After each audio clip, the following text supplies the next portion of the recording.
Hey guys, welcome back to Excel Guys Excel tutorials, and today I'm going to cover some Excel dynamic array functions.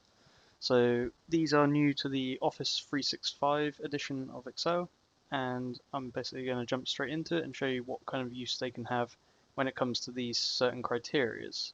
So we've got the criteria sum the price if the item contains a number, sum the price if the item contains an alphabetical letter, and sum the price if the item contains a number and an alphabetical letter.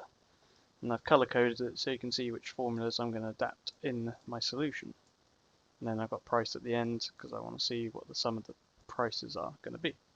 So let's get into it. So I'm actually going to come over here just for working space. So let's label this working space. Oops, spelled that wrong. Typical.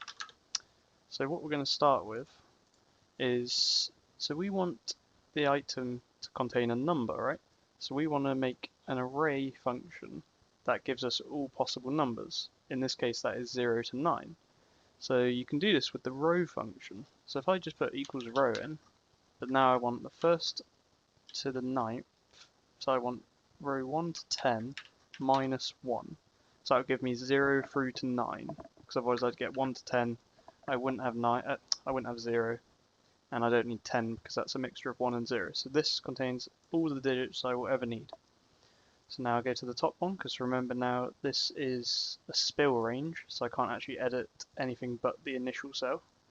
So if I come up here, I'm going to do a search. So basically I'm searching for a number now within the text here. Notice I've kept it sort of in parallel here, just for working space. So if I close this off, now you see I get loads of value errors, and then I get a 2 here. So this is saying, basically the first one, is there a 0 in this cell? No. Is there a 1? No. 2, 3, 4. Is there a 4? Yes there is. A4TPZ. So there's a 4, so that picks up the value, and that just picks up the position. But all I'm interested in is it's a numerical value, and it's greater than 0. So what I'm going to do now is get rid of these errors by setting them to 0. So it's basically saying, it's given me a format that I can sum over. So all of these cells, you can see it sums to 2, which is good. So basically now, all I have to do is sum all of this, and you see I get 2. Now this has got rid of our dynamic array because we've summed over it, we've aggregated it in that sense. So now what you have to think is, if this is greater than 0, basically this item therefore contains a number. So I'm going to pick up the price associated with it, right? And then otherwise I want 0. So you see I get 50 there, and now I'm just going to cut and paste that in. Copy formula, I think. No, that gets rid of it. Okay, so it's a bit annoying, but I'm going to cut, and then I'm going to just format paint. Cool, there you go. So now if I drag this down, you see it picks up the first one because it has a 4, that's a number. The second one, however, doesn't have a number. So this working space would all just pick up zeros because they're all errors because there's no numbers, right? So that's for the first one done. So now let's just bump this down a little bit, because now we're going to work on the second criteria. So sum the price if the item in column C contains an alphabetical letter.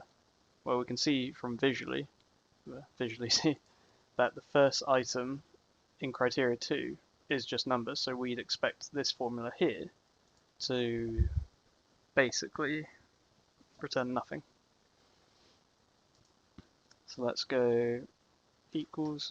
Now I'm going to show you a trick on how to get the alphabet as a dynamic array. So if I did 1 to 26, you notice we get, that's the amount of characters in the English alphabet, right? So what we want to do is somehow get characters instead of numbers. Well, I can use the address function with the first row, and then this dynamic array will be our column. So now you see I've got all of these A to Z with dollars prefix because it gives absolute reference. But as you can see by the format, the first character is always a dollar, the second is the alphabetical letter, and then the third and fourth is $1. So all I need to do is do a mid function of this, starting at the second character, and I only want one character. So now I've got a dynamic array that gives me the alphabet. So now I'm going to use search, not find, because find is case sensitive, and in this case I don't care about case. So search is case insensitive, and therefore I'm going to use that. So we want to find that dynamic array, A to Z, within the text, and then work in parallel again, this one. And let's see what we get. Of course we get all errors, because these are just numbers. So again, I'm going to use if error, and replace errors with zeros, and then I'm going to sum over this array. And if we get equal to 0, then we return 0. So if that is greater than 0, I want to return the price, otherwise I return 0. And that's the formula there, so I'm going to cut Control X and paste it in there. Just going to take the format, I've done this pretty bad, but yep, that's that, and drag that down 2 cells. So as you can see, it does pick up the second and third one, because they do indeed contain letters, so IT and ABC.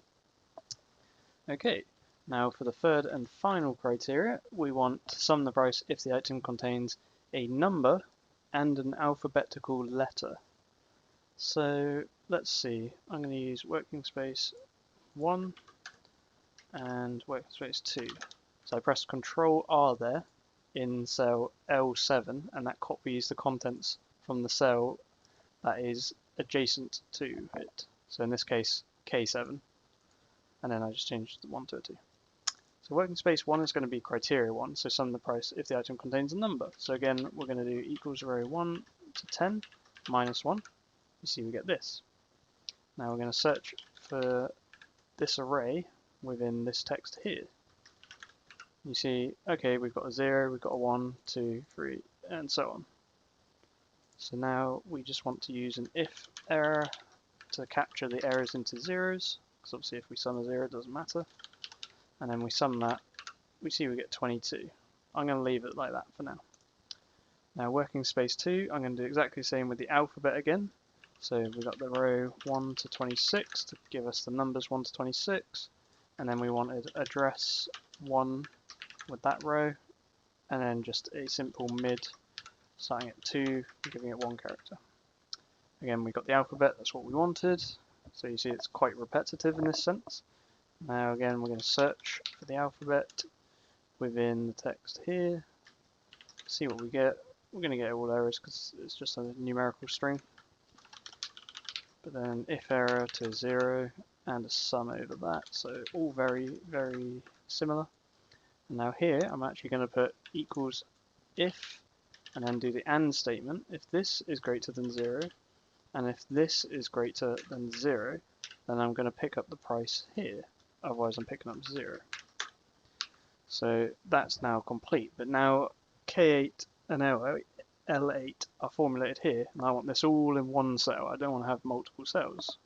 So what I'm going to do is copy the formula from cell K8, and I'm going to go into M8 again, mate, and I'm going to highlight this K8 and just paste in what the formula was from K8. Now I can delete K8. Now I'm going to do exactly the same with L8. So this is sort of compound formulating. So I look for the L8, I highlight the L8, copy and paste in the formula. So now I've got this formula all in one cell, nicely does it. Now I'm going to cut Control X again, paste it here, take a format painter, copy it down. So as you can see, this picks up nothing because this only has numbers, not text as well. And this one gets picked up because it has numbers and letters. So now I'm going to just get rid of this, so delete, Alt HHN, Alt HBN, it gets rid of everything. Okay, so now we're just going to use the criteria and sum the price, so this should be fairly easy. I'm actually going to color code this just to make it that tiny bit more obvious. Okay, so what we want is to use a SUMIF function. So the range we're looking at this time is basically going to be the criteria range. So take the E column, I'm going to fixate it, F4, lock it in, because that's a fixed range if I drag this formula down. Criteria is going to be, kind of block the cell, but it's H3, and I'm going to keep that relative because I want to drop it down the columns. I want drop it down the rows, I want it to go to H4 and then H5. I'm going to sum the range of this formula range here, and I'm going to also lock this because this is fixed. So as you can see, we get £50. So I'm going to Control C, drop it down, right click, paste as formulas to maintain formatting. You can't seem to paste as formulas when you are cutting and pasting, but you can when you copy and paste. So again, I just copied the cell, highlighted the ones I want to paste it to, right click, and then this FX one, formulas. And you can see I've got 62.23, which should be these two. Yep. And £40 here. Yes, that's correct. So hopefully this gives you a little bit of insight in how you can use dynamic array functions. You can even use them to, if you had a cell, let's say the string contained a duplicate. You could even have something like that. You could split it so that, actually, let's do this example. So duplicated character string. So we've got this, the string contained a duplicate. We want our result to be the string contained a duplicate. So now what I want to do, I've got to think about this. I want to know how many words I have in this string first of all. So let's see, how do we do that? Well, each word is delimited by a space. So if I take the amount of spaces and add 1, I should get the number of words. Because there's always going to be n minus 1 spaces, and therefore n words. Because if you had the string, you've got 2 words, but 1 space. So okay, how do we get the number of spaces? Well, if we just take the length of the string minus length of substitute the string, and now we're going to take a space and replace it with nothing. So this now gives us the number of spaces in the string, and therefore we just need to add 1 to get the number of words in the string, right? Just put brackets around it, make it a little bit tidier. So now we've got number of words in the string. So how can we use this going forward? Well, let's say we do our row technique again. So we want to pick up row 1 to 7 in this case. So okay, how do we do that? Well, let's open a quote here. Let's put a dollar symbol. Let's do $1, colon, dollar, close that, put the AND symbol to concatenate the formula with the text. So now you can see here we've kind of got a reference for our row. Well, how can we use this? Well, we know the indirect function takes a cell reference and kind of outputs it. So we're going to use indirect, but we're also going to use the row because we want row of 1 to 7. So we want to do a row function here, and now we want to use indirect of this.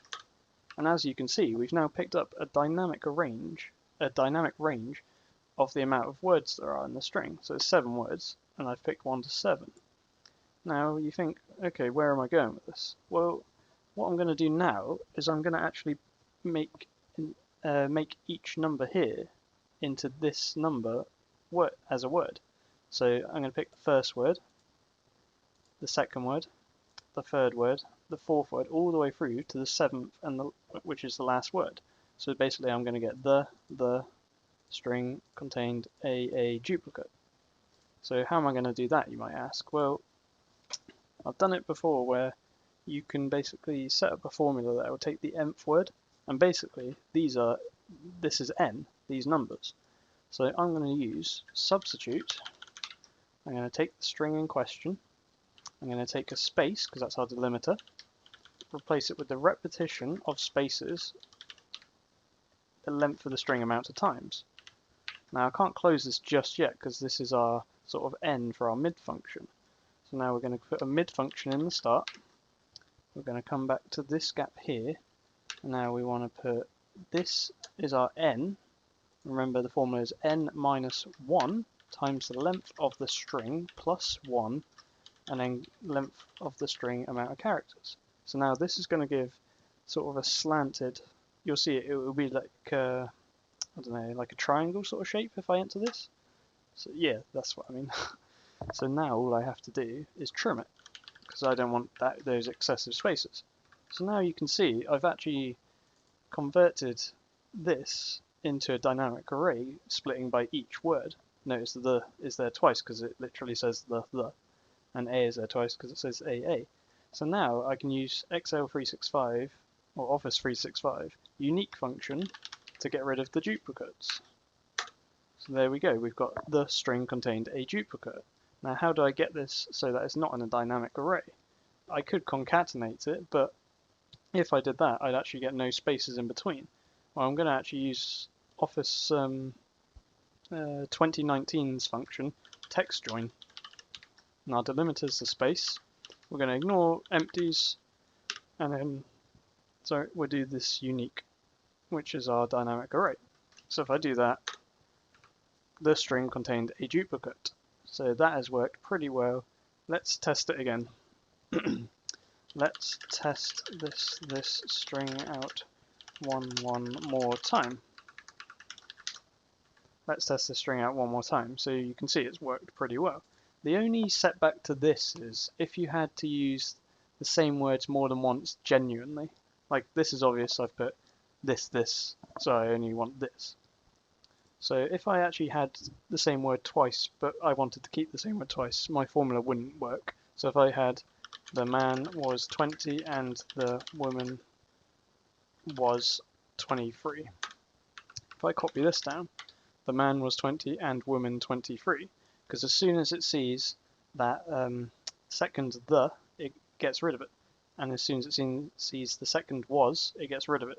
So the man was 20 and woman 23. It sounds pretty stupid, but yeah, that's the setback to this formula. However, it shouldn't matter if you're genuinely taking out sort of string duplicates like this. It's quite neat to know, however, so yeah. Thank you guys for watching and have a great day.